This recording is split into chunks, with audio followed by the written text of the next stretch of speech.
যাকে ভাবা হতো মেসি রোনালদোর পর ফুটবল বিশ্ব শাসন করবে, সেই নেইমারই সবার আগে বিদায় বলে দিল। একসময় মনে হতো আগামী প্রজন্মের সবচেয়ে বড় সুপারস্টার হবে নেইমার। ব্রাজিলের কোটি কোটি ভক্তের সবচেয়ে বড় স্বপ্নের নাম ছিল নেইমার।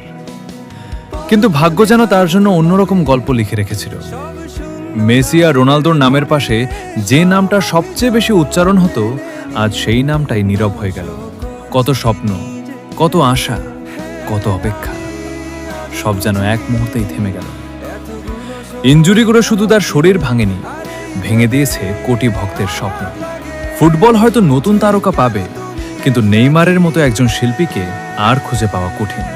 আজ মনে হচ্ছে শুধু একজন ফুটবলার নয়, আমাদের শৈশবের একটা সুন্দর অধ্যায় শেষ হয়ে গেল। বিদায় নেইমার, তোমার জাদুকরী ড্রিবল, হাসি আর কান্না কোনোদিন ভুলে যাওয়া যাবে না। শৈশব যাচ্ছে ভালো,